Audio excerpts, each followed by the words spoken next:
I really appreciate the opportunity to be here and to participate in the events of this day, and not least of which because of the fact that we have the opportunity to collaborate together on this, and I think that's going to enrich my understanding and awareness.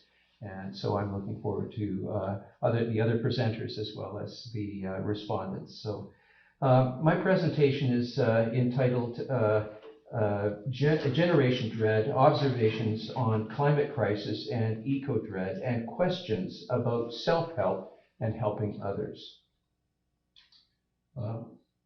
Generation Dread, Finding Purpose in an Age of Climate Crisis was a finalist for the Governor-General's Literary Award and winner of the CBC Best Canadian Nonfiction Book and Indigo Top 10 Best Self-Help Books in 2022. It's written for readers who are experiencing deep emotional distress over data and experience that suggests a truly global climate crisis is upon us. Britt Ray, the author who holds a PhD from the University of Copenhagen and postdoctoral fellowships at Stanford University and the London School of Hygiene and Tropical Medicine, has investigated the emotional and psychological impact of ecological disruption, popularly labeled eco-dread, climate grief, climate anxiety, etc. So all kinds of descriptors for it. Ray actually argues that raw, unprocessed eco-dread is detrimental to and can paralyze meaningful external activism to address the climate crisis and in that way seal off better futures. However, when properly understood and consciously harnessed, it can be what she calls superfuel, bringing personal transformation as one connects inward and leading to the most environmentally connected, socially just, and fruitful world we could wish to build as one connects outward. Drawing upon resources beyond Ray's book, this presentation will offer observations regarding Ray's description and analysis of climate crisis and the eco-dread it generates, as well as asking questions of some featured means of self-help and helping others, which is to say the book is longer than the presentation is possible to describe, and I hope you'll forgive me for that. Ray's work has solid benefits, to be sure, but the presentation will argue that when Ray asserts that the global climate crisis was caused by the West, this actually diminishes its true scope and complexity and masks the actors. The characterization of eco-dread as an adaptive moral emotion rather than a pathology must be nuanced. Readers are called to resist climate crisis denial, take the measure of their climate emotions, and not be surprised if their climate grief is despised, or at least misunderstood. They will also have to test the warrants for reproductive anxiety and the calls to reproductive protest and radical family re-engineering. When Ray introduces readers to various tasks and tools by which one might attain personal transformation, serious questions must be asked regarding the criteria for their choice and what effectiveness actually looks like. The pursuit of community connection for external transformation also raises questions. How is the reader to judge the history of community cooperation at various world-ending points? And when Ray calls for the reader to convert to an enchanted worldview where demoted humans, elevated plants and animals, and a divinized earth stand in harmonious alignment, I guess the question is, does she mean it, and is it needed? I'm asking as a believer in Jesus. So with that question in mind. And then finally, what is the best strategy for Christian counseling or helping for resiliency and quicker recovery from economic crisis, I should say from eco-crisis and resulting eco-dread as communities stand on uneven ground? First image here, which is the first part of her book, chapters 1 through 4, the images of the BC heat dome on map, and that was in 2021, you will recall, and were shocked along with the rest of us. at how many people actually died because of that. I think the record temperature in that particular period of time was 121.3 degrees Fahrenheit.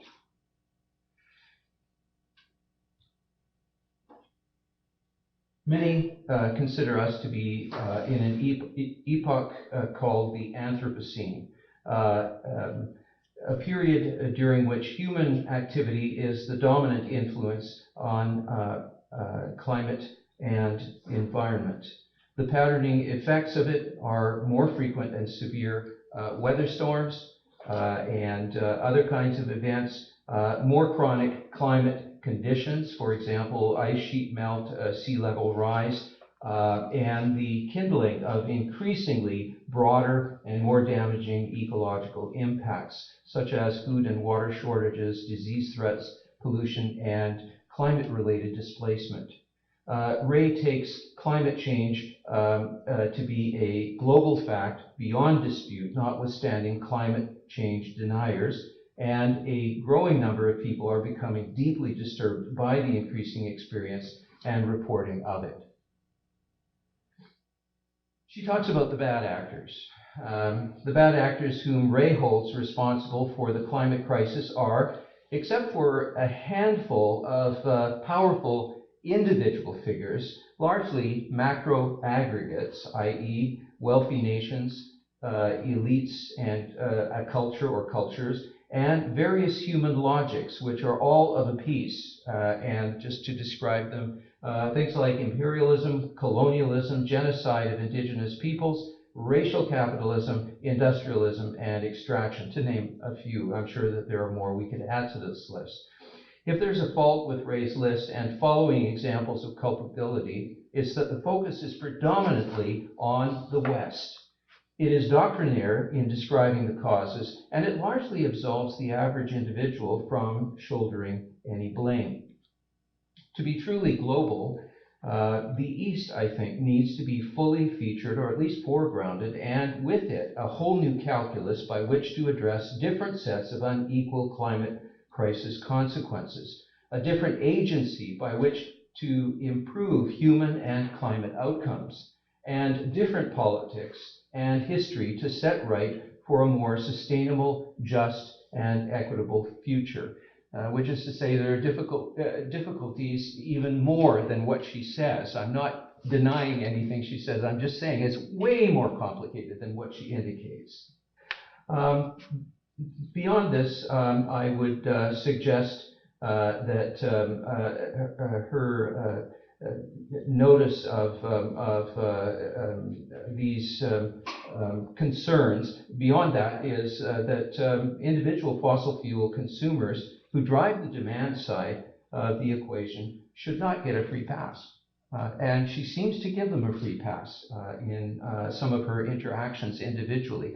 I'll be interested to see how does a counselor respond to this. It is important. Ray does seem to attempt to give one to them.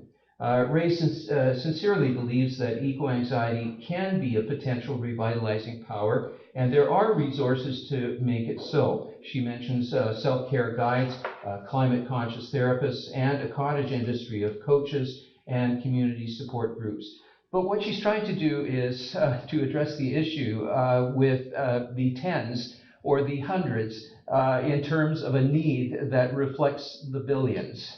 And here we have questions of scale and great concerns as a result of that.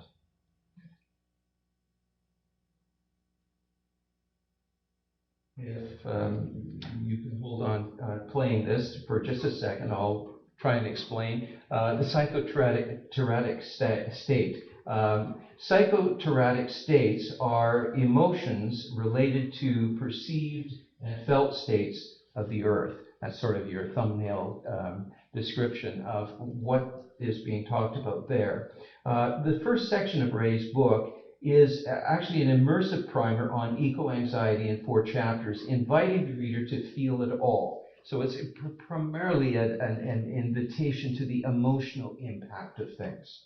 Climate anxiety can stem from direct experience of extreme weather and environmental change, or exposure to climate change information through news media and other sources. We have an example of that in terms of a clip that I've drawn down, which she describes and actually features in the first chapter. She illustrates both of these in her account of a father's and daughter's 5-hour fight to save their home from a wildfire in Australia in 2019-20. Okay, thank you, Randy. You get the sense of I mean, it's one, I get freaked out by an alarm going off that is warning of a potential fire, but to be able to stand in the midst of an entire environment that is going up in flames and to try and save your livelihood, that is incredible. Eco-anxiety, according to the American Psychological Association, is a chronic fear of environmental doom. Ray uses eco-anxiety and other expressions, eco-distress, eco-dread, climate anxiety interchangeably to address an assortment of challenging feelings that a person can have after they've woken to the planetary health crisis. She argues that it is a normal and a rational response to climate crisis and not an expression of pathology, observing that eco-anxiety isn't listed as a medical condition in the Diagnostic and Statistical Manual of Mental Disorders. And many mental health professionals say it is important that it remains excluded. After all, she writes, the last thing we want is to pathologize this moral emotion, which stems from an accurate understanding of the severity of our planetary health crisis. Other associations have provided guidance documents for their members, and none are claiming that eco-anxiety is a mental illness either. This is not to say that eco-anxiety does not need to be clinically addressed. Rather, the literature suggests that eco-anxiety falls in a range. At lower levels, eco-anxiety can be positively adaptive, leading to meaningful climate action. But on the other hand, where eco-anxiety is excessive and unremitting or in the presence of comorbidities such as schizophrenia or depression, it can become maladaptive, leading to an inability to maintain normal psychological defenses, resulting in pathology. Ray's thesis that climate grief is a globally experienced moral emotion stands unreconciled to her later observation that it is in the United States that the conversation about climate anxiety being an unbearably white phenomenon has really got off the ground. She draws heavily on a brief opinion piece in Scientific American by Sarah Jaquette Ray, who wonders why those who responded to her book entitled A Field Guide to Climate Anxiety were overwhelmingly white, even whiter than the environmental circles I've been in for decades. Sarah Ray asks, if people of color are more concerned about climate change than white people, why is the interest in climate anxiety so white? Is climate anxiety a form of white fragility or even racial anxiety? Put another way, is climate anxiety just code for white people wishing to hold on to their way of life or get back to normal, to the comforts of their privilege?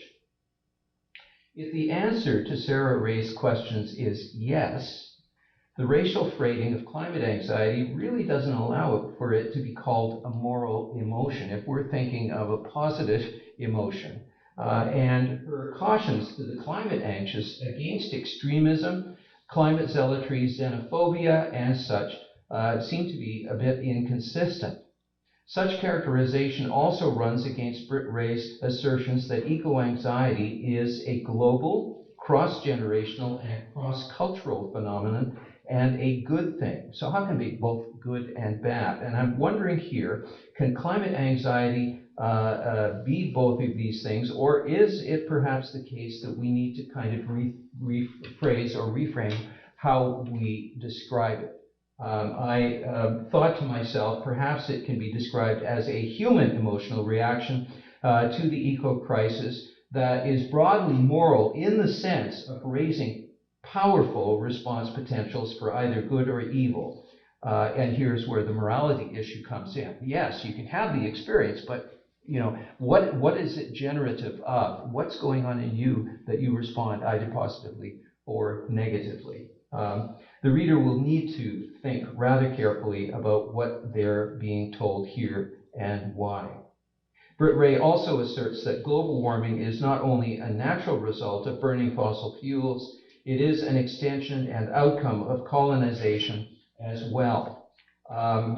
There is a terminology that's being used, and there's much description of awakening to things, which again lays hold of terminology that is currently quite extensively utilized in sociological literature as well as in public discourse.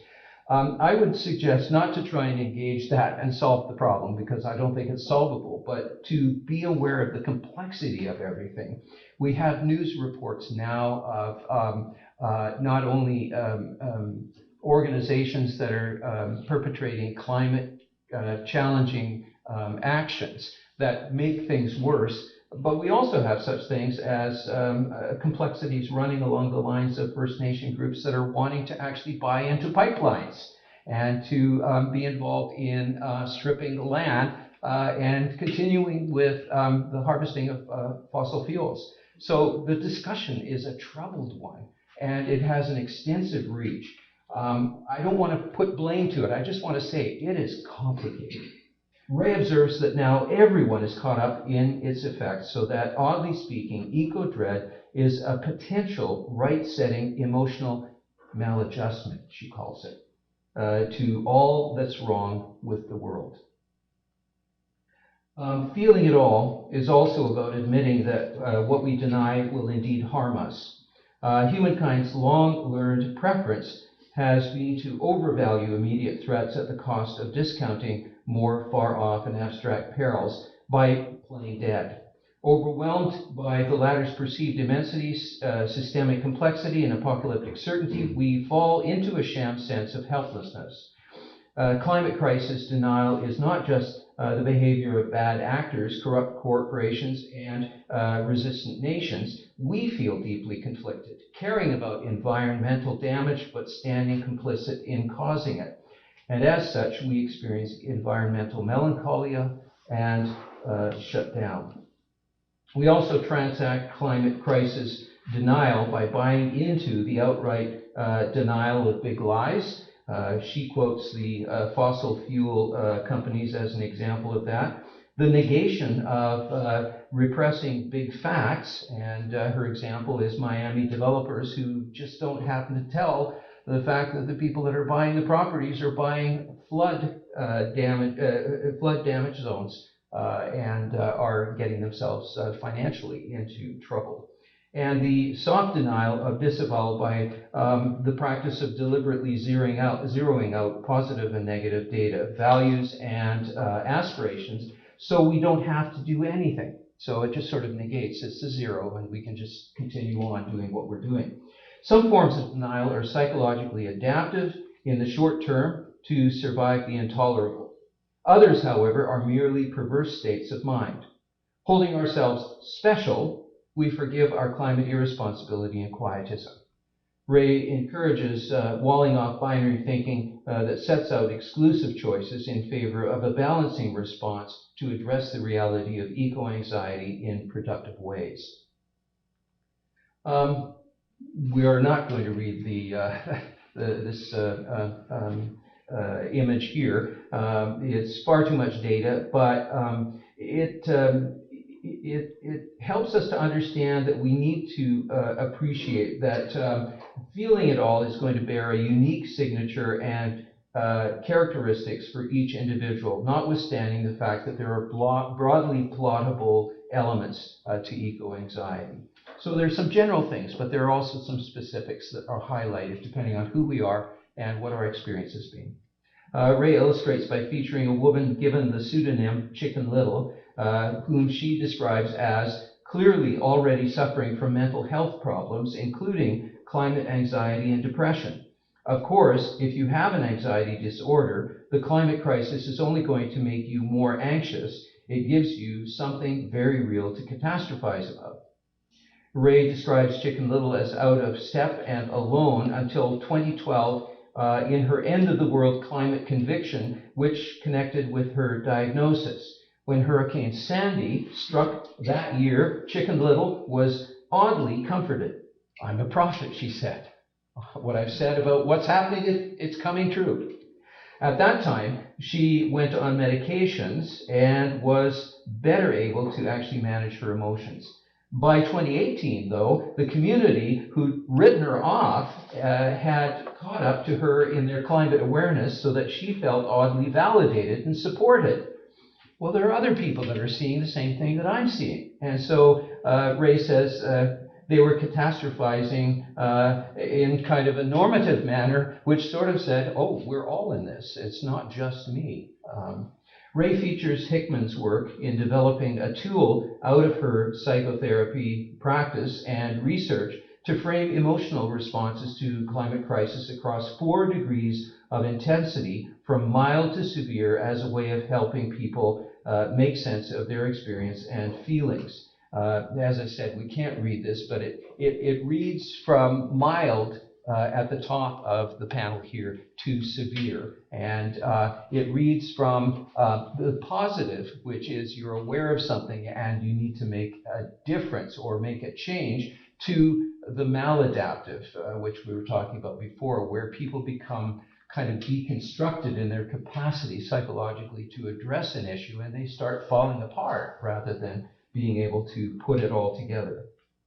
Unlike other kinds of grieving, eco-grief is disenfranchised. It's without a history of rituals, of mourning, or the broad recognition of formal and informal supports in the broader culture. In fact, Ray notes that efforts to comfort the grief of the eco-distressed can draw down harsh public criticism. She notes the work of Jennifer Atkinson, who was actually asked to develop a course to help sustain students who were in environmental programs from dumping the programs and quitting. It was genuinely helpful, but the broader news of this captured the attention of certain elements in the press who said this is a waste of taxpayers' money, and it's also pandering to immaturity and emotionalism, sort of writing it off. She also mentions the work of Rachel Carlson in her Silent Spring book, which was instrumental in generating significant change. But before it generated anything, it generated a lot of animosity. People were very hostile to her for what she had written.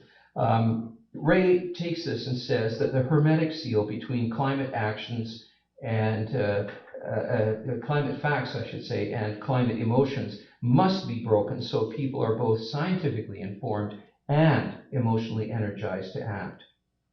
The final area in which Ray invites the reader to feel it all has to do with reproductive anxiety. Would-be parents today are feeling turmoil and uncertainty about bringing children into the world. They are asking whether raising a child is safe, meaningful, and affordable given Earth's climate future prospects. Ray foregrounds the dark history of violations of certain populations' reproductive rights, and we can mention communities, Black communities, Indigenous, Latino, and the poor, and the countering narratives and resistance of those populations and their supporting organizations. This is not history, this is present experience where people are treated in bad ways. She rightly warns against scientific studies that reduce the justification for having a child to the measure of its lifetime carbon footprint. Ray also features climate action groups that have weaponized their fertility by vowing not to have children in protest of bad or failed government climate policy. It is a demonstration of earnestness and gets media attention, but one might wonder whether it's effective in levering change. The broader dynamics of a declining birth rate in Canada, however, I think probably commands more attention. There's a whole list of factors that are taken into account, and it is inclusive in terms of moderately influential but widely shared concerns. So it's not at the top of the list, it's not the generator of these kinds of questions. And so there may be some moderating that needs to take place that is part of a complex of things. Ray briefly considers those who advocate setting aside nuclear family structures for more climate-friendly alternative family structures and broader support networks. Some of them actually, which would be rather shocking in terms of animal family kinds of relationships with equality across species, etc. The greatest enemy, I think, to this kind of social engineering would likely be people for whom the nuclear family has been and continues to be their own experience. This actually is a satellite as we transition to the second part of her book.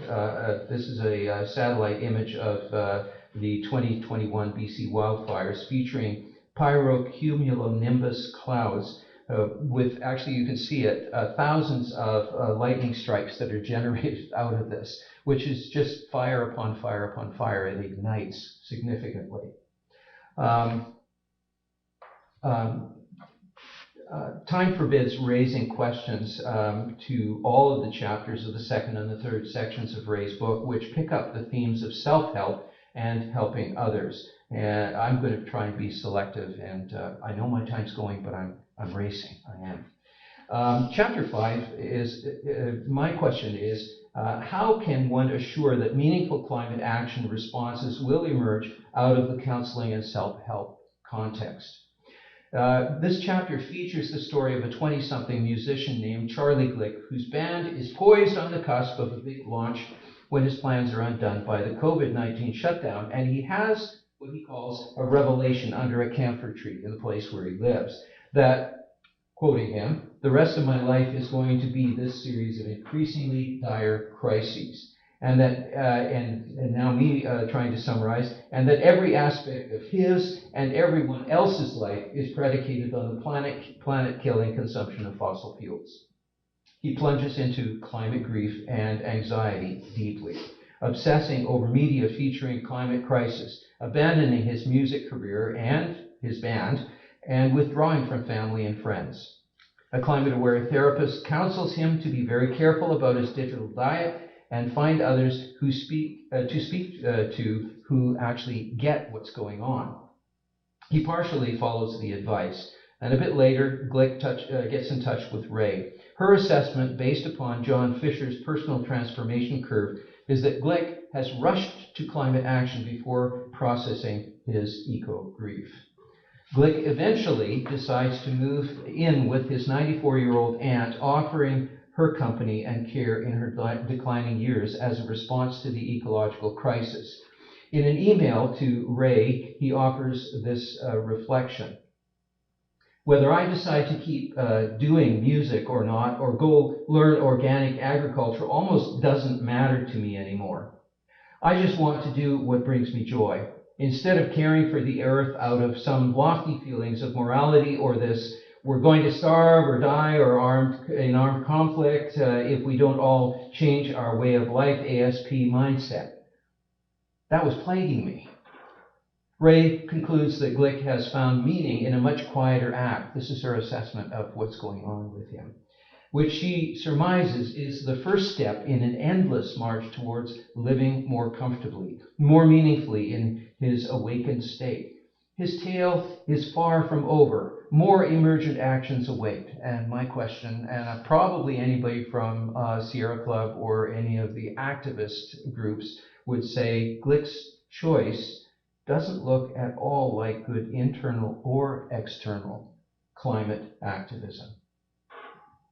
The same question arises when Ray relates her experience of attending a 10-week-long eco-grief support group sponsored by the Good Grief Network, established by two folks, and I don't know the exact genesis of this, but it is closely modeled after Alcoholics Anonymous. The ground rules for sessions make clear that it is largely self-regulated, and participants are told to respect one another. Don't try to convince anyone that their perspective is wrong. Take what you want from these meetings and leave the rest if you don't agree with what others say. In this kind of an environment, it occurred to me, how is it possible for a community to hear an individual's uncertain life narrative and sincerely value it, co-author it, or fold parts of our story into their own lives and vice versa, thus validating it and making it more coherent? Climate activist readers will likely be frustrated by the bottom-up, non-directive approach they see in Ray's examples of inner and outer activism. Ray's response to the 10th step in the sequence of their 10-week session is to reinvest in meaningful efforts. And her response was actually to do postdoctoral work on the impact of the climate crisis on youth mental health and to co-publish the results, and probably this book and a number of other publications she's done. This actually makes good sense to me as both good internal and a rather robust external climate activism.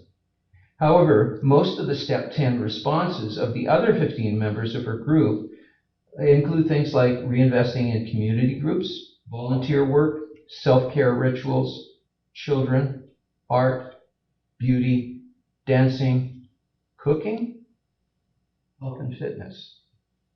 And that doesn't seem to me either to be anything more than what Glick was doing, which raises the same question. We need to ask something about the tools. Why is Elizabeth Kubler-Ross's grief model written off for eco-grief work? How does one choose good tools and resources? That's a counselor question. Okay. Ray offers that most people don't know how to grieve for something as abstract as a sinking coastline or the idea that they might not have children or grandchildren. This kind of grief requires what she calls specialized support. Ray considers two models of how people grieve, and she sets aside the work of Elizabeth Kubler-Ross, telling the reader it is based on the experiences of terminally ill people, an inevitable and final process which isn't perfectly suited for this context. She opines that embracing a model that recognizes the mobilizing power of grief as more central than the finality of death would be more appropriate. That's her assessment. But there are several things that actually have to be said.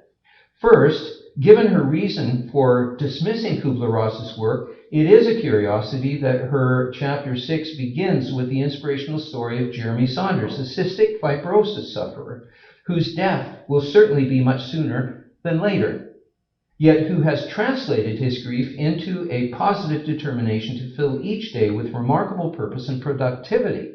A great analog for climate or eco-dread and climate action. The focus on purposeful living in the face of death and dying, far from disqualifying Kubler-Ross's model, seems directly relevant. The second point, while Kubler-Ross's work may not be perfectly suited, and which model ever is, neither is it irrelevant. While the original research was based upon people who were dying, its implications were clearly understood for grief work more generally. And in a subsequent volume published by her and an associate named Kessler in 2005, entitled On Grief and Grieving, Finding the Meaning of Grief Through the 5 Stages of Loss, Kubler-Ross examined and expanded her model to include any form of personal loss, such as the death of a loved one, the loss of a job or income, major rejection, the end of a relationship or divorce, drug addiction, etc., etc., including loss of insurance coverage. Now, I don't know about that, but I mean, it looks relevant. It looks relevant. 5 minutes, okay. You're actually okay. Well, a little over time. So a few glitches, right? Okay. Third, and let me advance this. How does it result in not having an opportunity for this kind of a tool to be used, Kubler-Ross's tool, when actually a colleague of hers says it is a good tool to use and it is helpful? I'm going to just ask a few questions and then very briefly deal with some of the questions that arise. Okay, so what does history teach us about the history of cooperation in community and relating well to the world? She talks about various cultures in antiquity that have engaged in world-ending events, speaking of their world disappearing, the Incas, the Mayans, and all of the rest. And says that there is hopefulness in terms of communal action at the largest possible scale over doing nothing. My thought was to look at Hegel and to say, well, wait a minute. Hegel says there is a distressing tendency for people not to take the learnings from history. The thing that we learn about history is that we don't learn about history, Hegel says. We tend to repeat ourselves over and over again. And Ray is looking at it and saying the glass is half full. And Hegel is saying, no, the glass is more than half empty.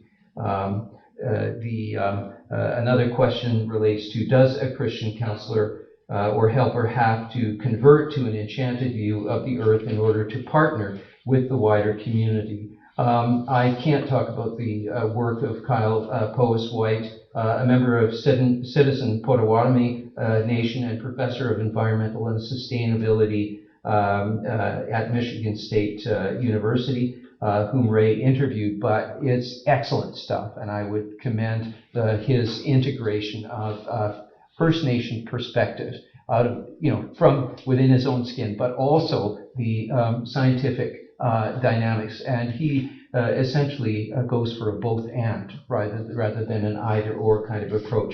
And there is wonderful material that suggests that broader engagement, which calls for a very careful collaboration, because of course he sees the risks for First Nations collaborating with the larger group who has tended to see things in a utilitarian fashion and a kind of interest which overwhelms the partners. And he says we have to have genuine partnership, and that sometimes takes generations and will likely do. But there are multiple studies that could be pointed to which I think are very helpful.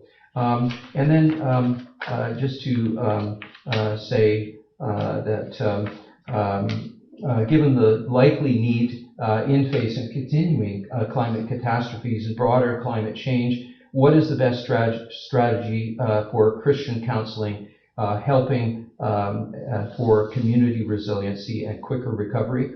Would such help count as gospel ministry? The chapter 11, I think, encourages us to mark well the fact that communities are starting unequal, and crisis actually makes things more unequal in the experience of folks who are in a state of disadvantage relative to those who have some advantages or reserves. The learning that Ray identifies has to do with the fact that helping actually heals the one in advantage more quickly, but it also heals more broadly. And as well, that crisis actually accentuates differences and makes those who are less able even more so in that direction. And those who are more able, they continue to have better advantage. Trauma care, she advises, should probably be pressed out beyond the clinical counseling room. It needs to get out into the field in order to be meaningful, and it needs to be aware of the fact that there are perspectives against wanting to engage on the point that you have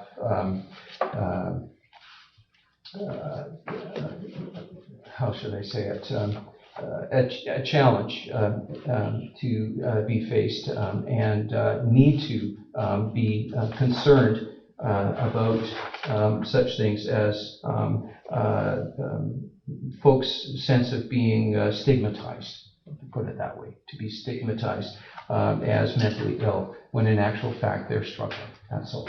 So, I will yield to Larry in terms of some of the things about a Christian perspective on how it is that we as Christians should be dealing with the concerns and the interests. Okay? So, thank you.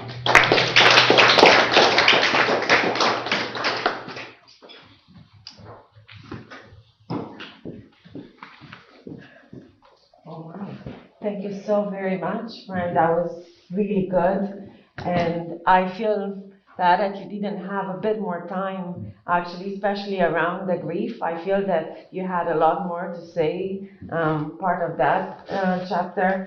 And I have just a very short response, more as a counselor, as a marriage and family therapist, and I will speak more from that perspective. And I'm not an expert, and I would just speak from my small little lane, I would say. And wait.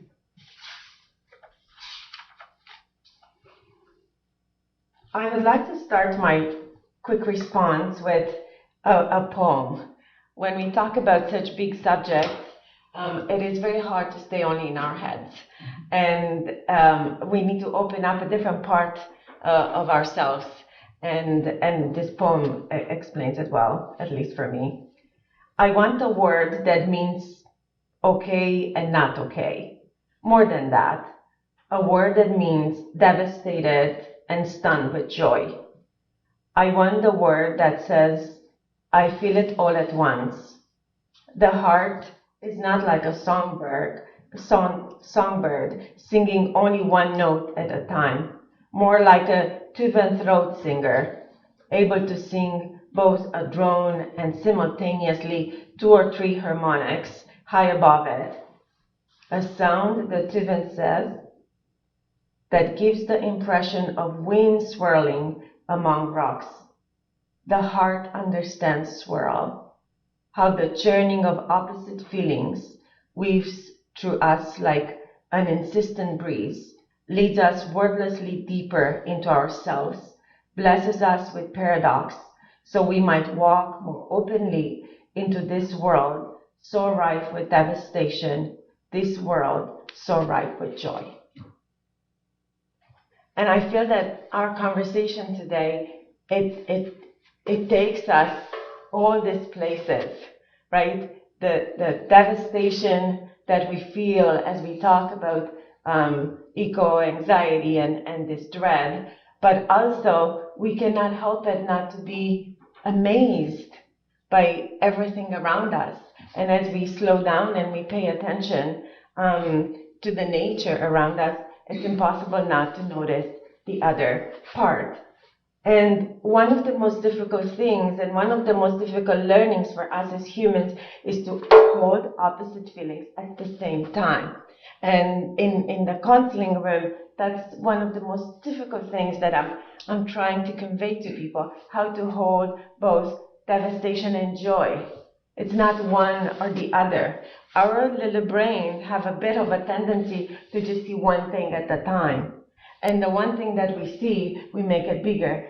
And here's the difficult thing. The negative things are bigger and louder and first. And the positive things, we need to be intentional to bring them here. They don't come naturally. We need to cultivate them. We need to be intentional about them. Right? So I'm not surprised that eco-anxiety gets bigger and bigger because it feeds on each other. And usually the eco-anxiety, at least from my perspective, it does not come alone. It comes on the bedrock of all other anxieties. It is actually the mind's explanation, the left part of the brain explanation of something that body already felt. Right? So when we have anxiety within ourselves, all kinds of anxieties, and here's the interesting thing, the body does not understand why we feel anxious. It just feels it for many reasons, and then the brain tries to explain it why. right? So I feel that that's why I'm saying that usually this eco-anxiety comes on this field already somehow prepared for it. And the appropriate response to it, at least from my perspective, is awe. And that is the positive thing in some ways, that we are learning how to slow down and pay attention to some of the small, beautiful things around us. That doesn't mean that we take away the responsibility maybe or the anxiety that may come, but we bring alongside on the table at the same time to appreciate the smallest of things, the most beautiful of things. And that was the only why I accepted to come and talk about this, because my response to eco-anxiety, it is practicing awe. And I would just read you very briefly a few things about, for example, awe is larger than the self. The default self keeps us on track to achieve our goals, urging us to rise in the ranks of the world.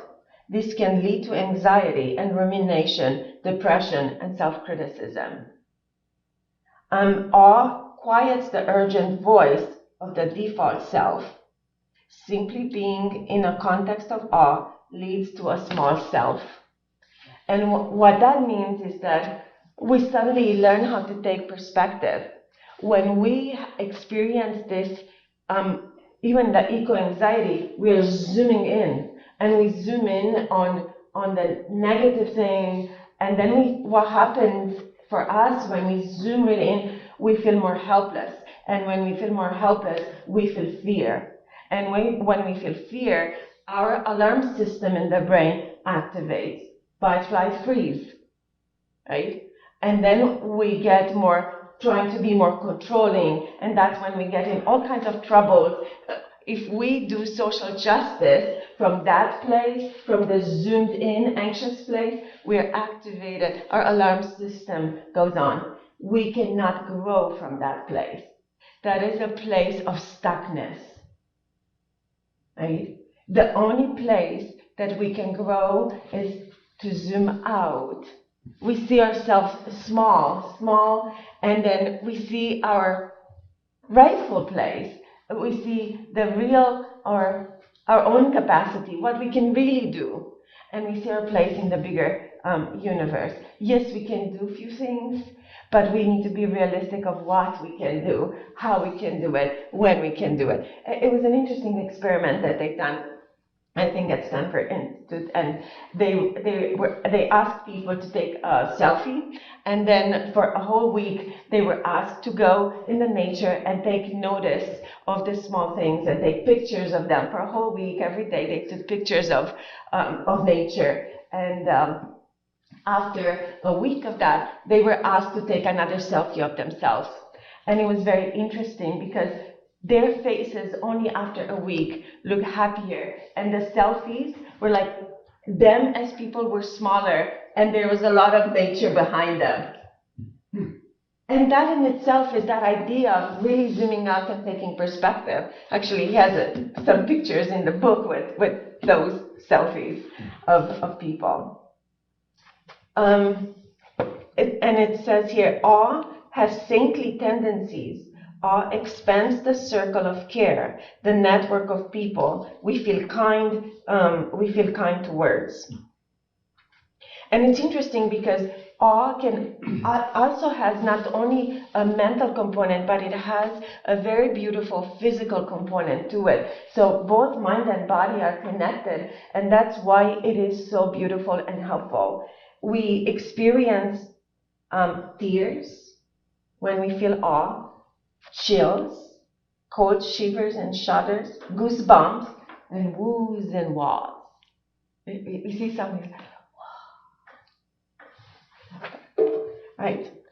Awe allows us to get outside of ourselves and integrates us into the larger patterns of community, of nature, of ideas and cultural forms that enable our very survival. And in many ways, that's what I feel that that's a response to eco-anxiety. Getting outdoors is returning to traditional ecological knowledge. Species are recognized as interdependent, they're interconnected and collaborating with systems. All things are animated by vital life force, spirit, or shared substance. And the epiphany of awe is that its experience connects our individual selves with the vast forces of life.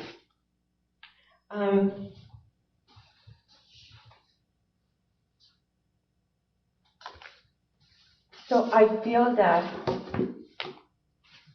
learning to hold the anxieties that they come and giving ourselves permission to bring awe and gratitude and recognizing our own place in the world, it helps us to respond to this eco-anxiety in healthier ways than staying on with anxiety. And I think she talks fairly a bit about it. I'm just putting a little bit of different language on this.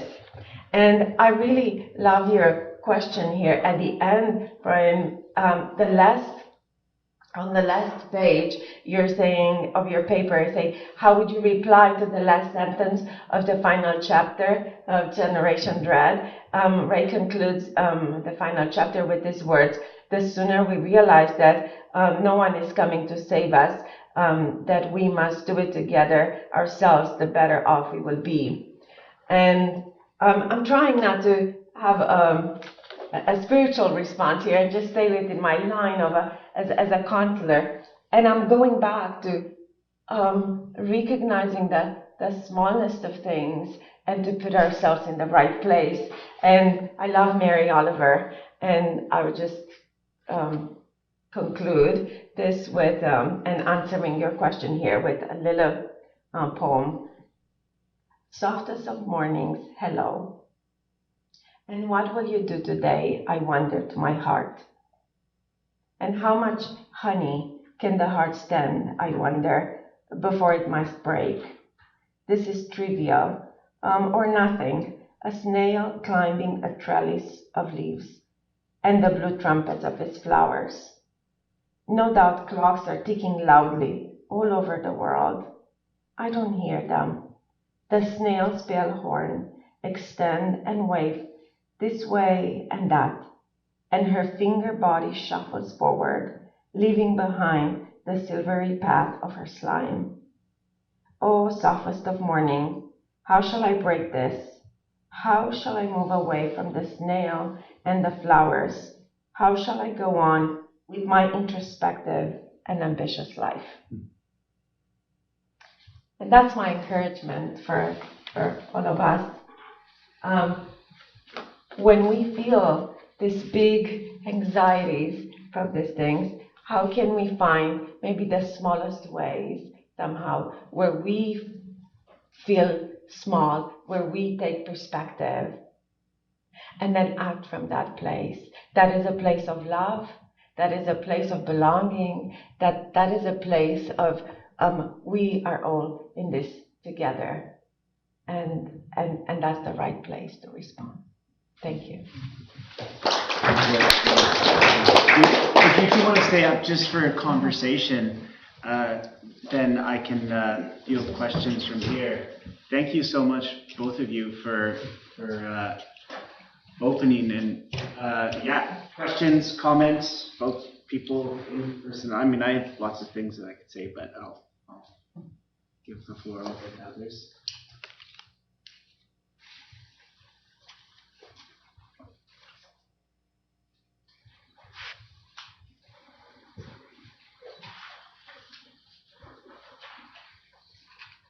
Maybe this might just energize or encourage a little bit. One of the last question actually that showed on the screen was, does a Christian have to, or do we have to sacrifice our current perspective as believers in order to embrace a more should we say, spiritual, as in what's being recommended in Ray's book, Spiritual Perspective. And my response to that was, Christians actually do have a very deeply enchanted view. And the enchantment actually is something that you can only get to by setting aside what a lot of people, including Christians, embrace as a Christian view, which I believe is not actually Christian. It is a secular view that's being superimposed and called the Christian view. And it comes out of Western notions and ideas that have developed, which have simply been embraced thoughtlessly. Francis Schaeffer, I think, has led in very significant ways thinking about how we relate to nature. And he's done that biblically, which I think is really important. So we need to actually repent of some of our assumptions of what is a Christian life and get to a hermeneutics that actually appreciates Scripture in a new way, because it is enchanted. The creation is actually yearning for the disclosure of the sons and daughters of God, if you will. And it has a place. It's not a sideshow. It's not a mere apologetic for the existence of God. The earth matters. Earth matters. And it will play a necessary part of that very big narrative of Scripture. From the start to the very beginning. My last comment was that God has allowed for heaven to come down in sending his Son. And heaven comes down again to earth. And so earth matters. Earth matters. It's not some piece of garbage that gets thrown aside and then we all fly away, as the contemporary American hymn goes, "I'll fly away to heaven, and the earth doesn't matter." No, actually, Scripture says the earth matters, and we need to be in a relationship with that and understand ourselves to be part of that.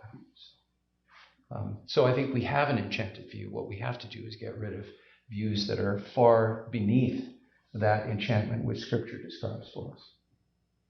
I had a question, Estera,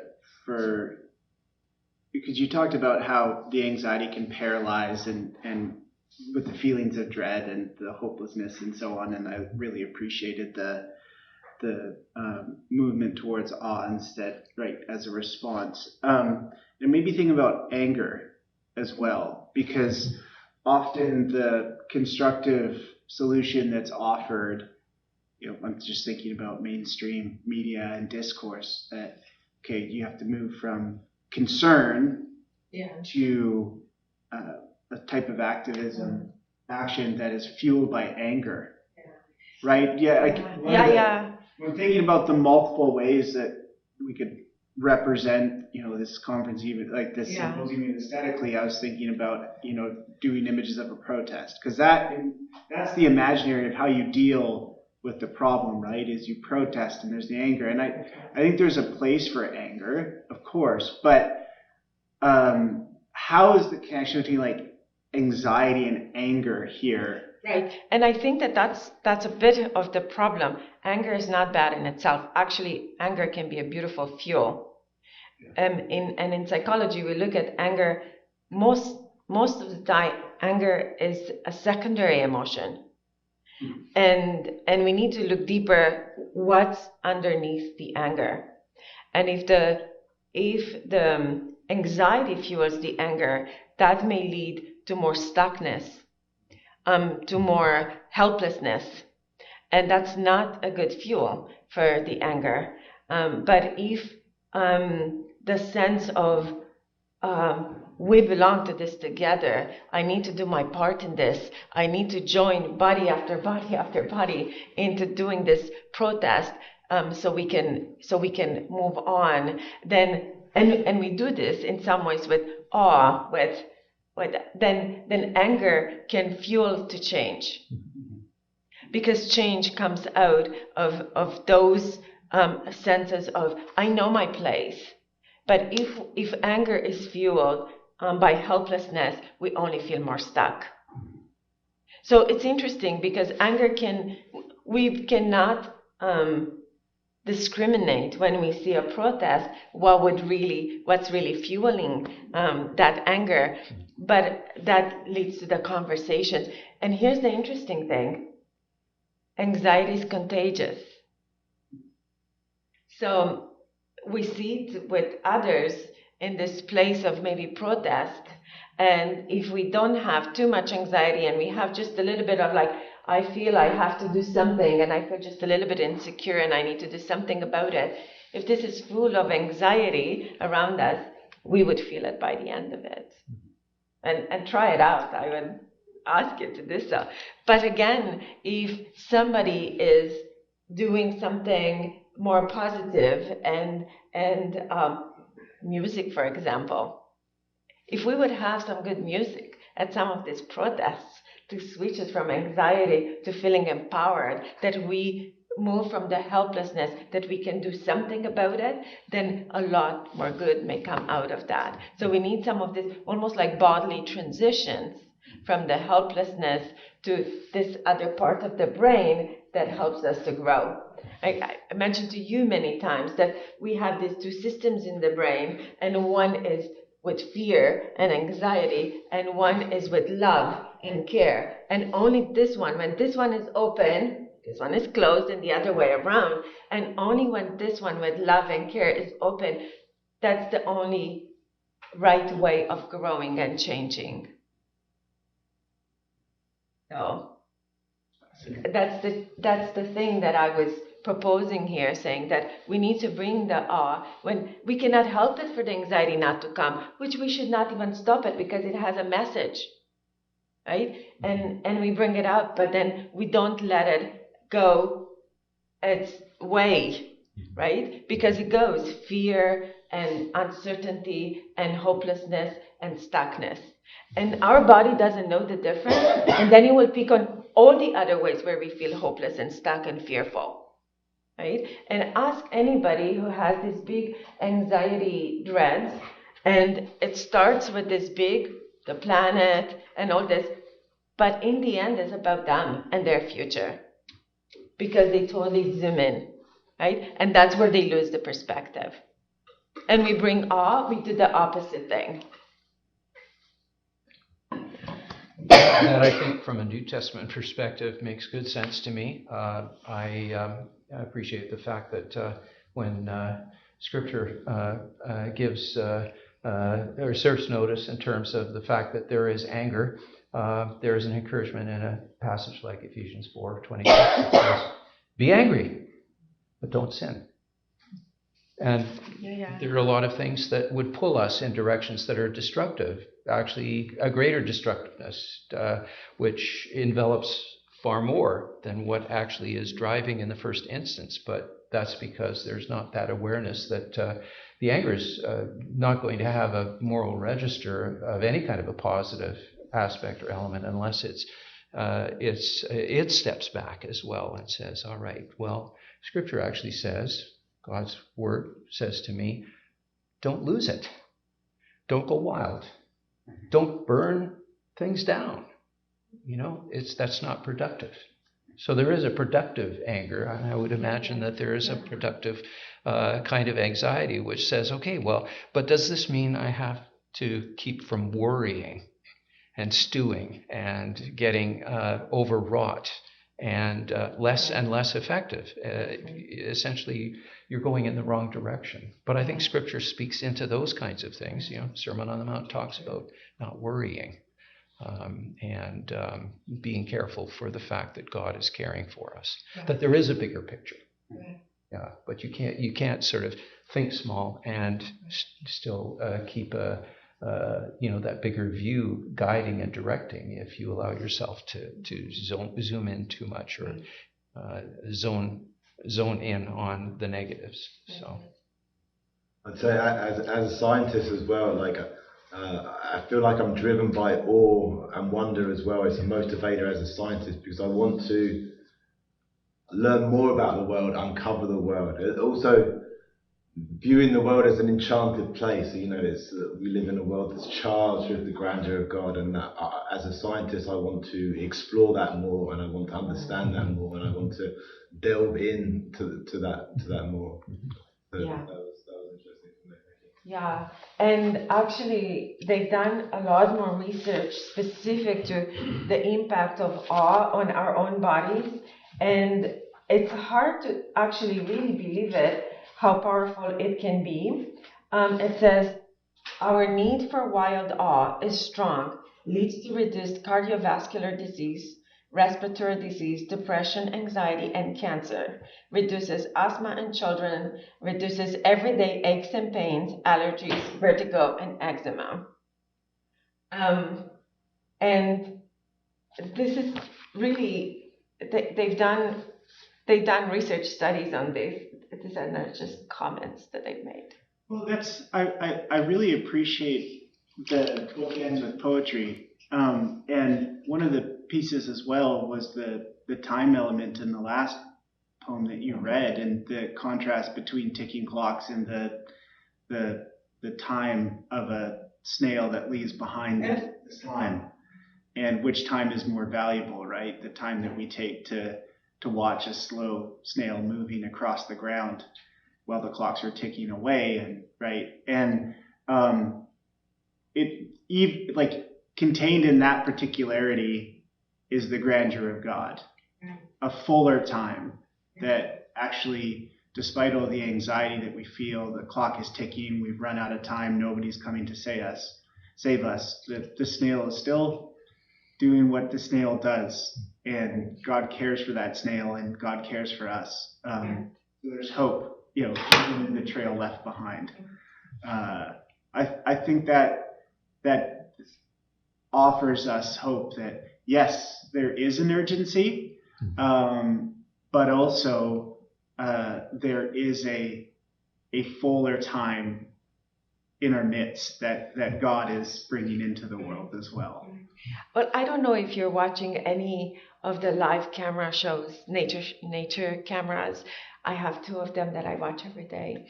And one is in Africa at the water hole. And I turn it on and it's live. So you can see what time is there, what temperature is there. And then you see the animals coming and drinking water and hanging around the water hole and leaving. And I tune in, and it's beautiful every spring. And I have another one in the Namib Desert, and it's another water hole there. Every spring, you can see the animals coming with their babies. I was watching this pigs, the hogs, how do they call them? Warhogs, Pumbas. And they came with 2 little ones. They were this little. Every morning I would tune in. And it's interesting because certain animals come to drink water at a certain time. When the dawn comes, you could see the jackals coming, hyenas even earlier, and certain birds only at night, right? And then you could see the oryxes coming, and then the zebras, and then the giraffes, and all these other animals. And then you see the pigs. And nature is both beautiful and cruel in many ways. This year, I was watching this warhogs, and they came with these 2 little babies. And a week later, only one was with them. And this week, none of them. And I was like, oh, what happened? And I watched it every day, hoping that maybe somebody stayed behind with them. But no, all the other pigs are coming, but the babies are not there with them, right? And down in California, there is the big birds. What are they? The Herons? No. How do you call them? The eagles. The eagles. They're like 2 eagles. Jackie and Shadow. I don't know if you watched them, but I watched them this season. And they had 3 eggs, and they stayed over those 3 eggs for like 40 days. And people watched them and talk about them, and the eggs didn't hatch. Right? But then you see them every day live. Anyway, I'm just saying that it takes perspective. You take perspective on your own life, and on nature, that we are part of this both beautiful and devastating thing, and we are not that powerful, because you could see people making all kinds of comments, what we should do, what we should try, what we can do. But I think we need to realize also how small and powerless we are, and that's our place in the world too. Maybe time for one more question or comment if people have it, but just while the wheels are turning for folks. The other thing that I've been getting into a little bit is clips of interspecies support.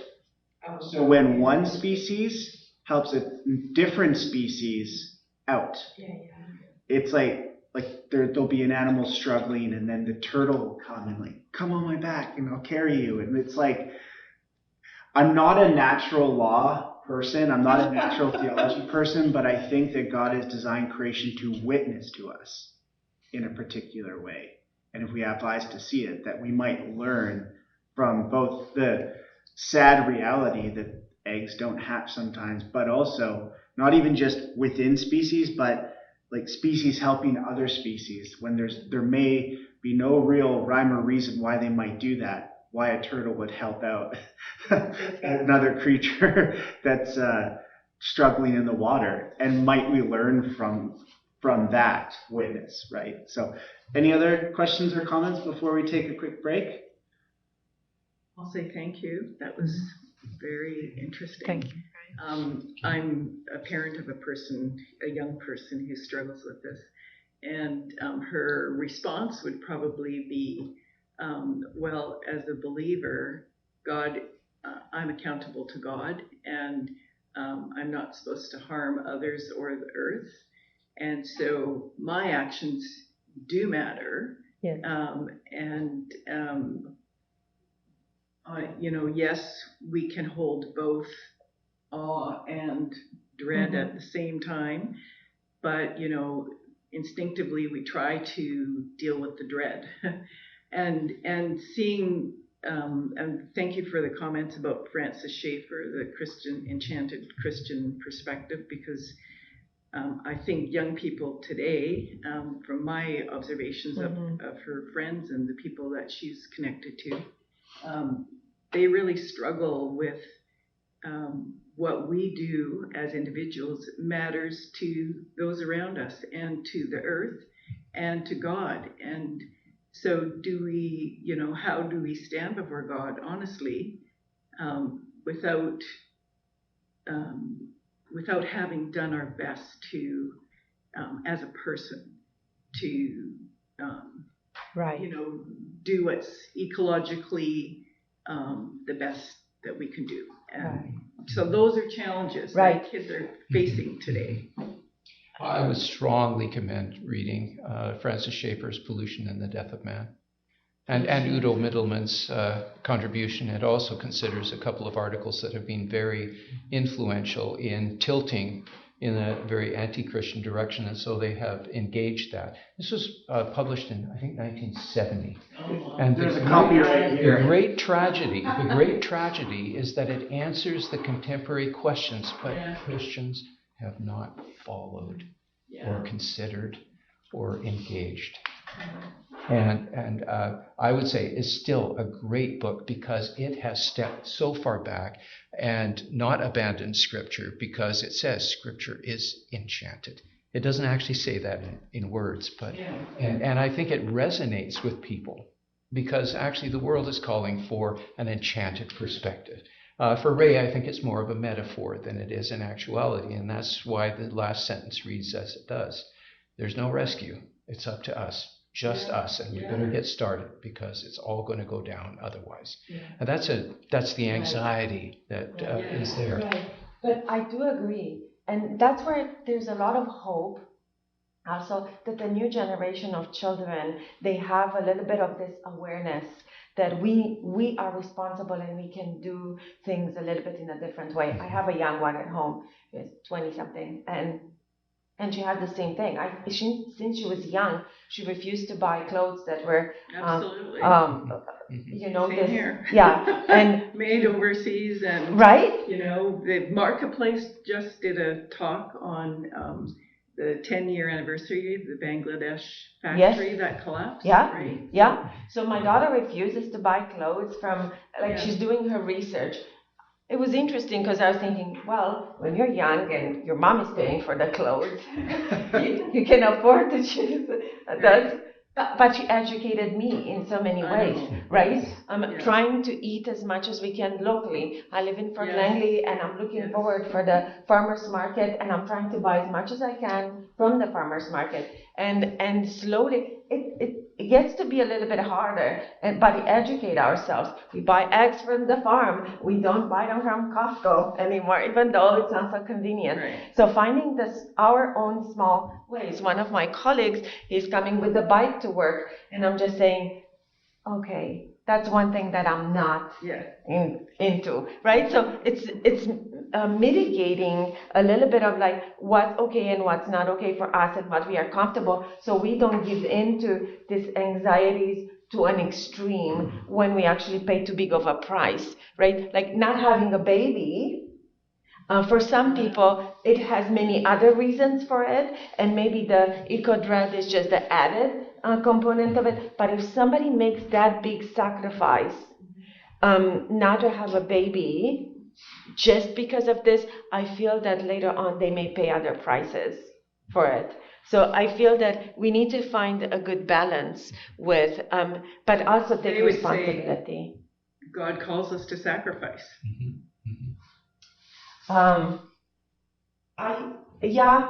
Good point. I come from Romania during communism, and I'm telling you, our faith was so much stronger when we had to sacrifice.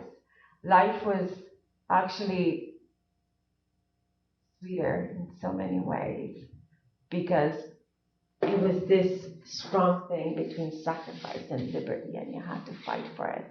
I think that life is so much harder here, where you have way too many choices, and we feel that we need to sacrifice, and we choose our sacrifices.